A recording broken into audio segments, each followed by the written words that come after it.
moving on to the game. You got number one Ohio State. They defeated Michigan 27-9.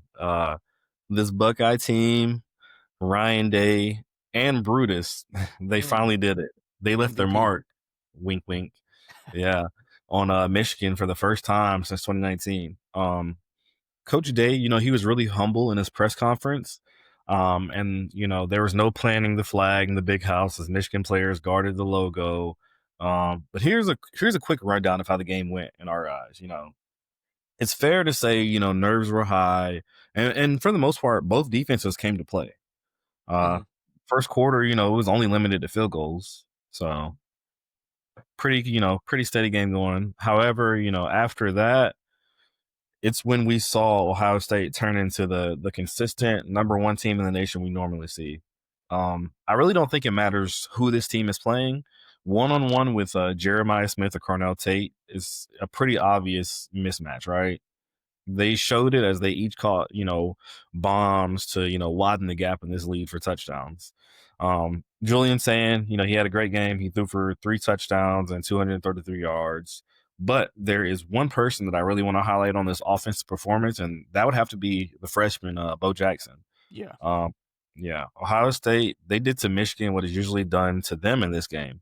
They bullied the defense by running the ball on the ground and keeping it on the ground for most of the game. Um, Bo Jackson, he had 117 yards on 23 carries. They really played bully ball in the second half, all the way up until the final second.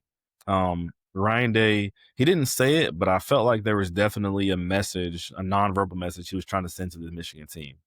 Yeah, Yeah, so my biggest question mark for Ohio State, 2 big question marks. One, how do they fare against a team of the pulse? They did pretty good. My mhm, second biggest question mark, more importantly, was how do you run the ball? Because I don't think that was just a question mark. I just hadn't seen it. I hadn't seen it being done well. Bo mhm, Jackson, well, they were facing a Michigan team that was like top 8 in rushing yards allowed. yeah. So it was a big question mark, um, in terms of like your own production versus and going up against a team that can shut it down. And they did a great job. Shout out to Bo Jackson for that. I think they answered that question emphatically. Um, and that's something that'll definitely be useful moving forward. Agreed, agreed, agreed.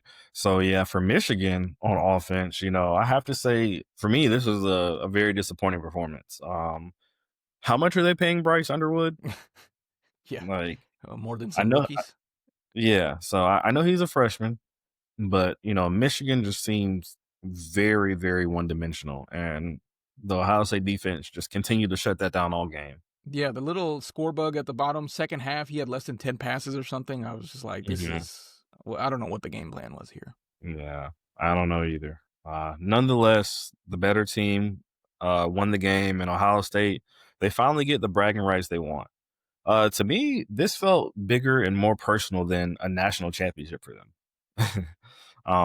And honestly, I think that's the beauty of rivalry week. No matter how great you really are, your rivals know you better than you do sometimes. And, they can shake up everything you plan to do or plan to accomplish before the regular season ends.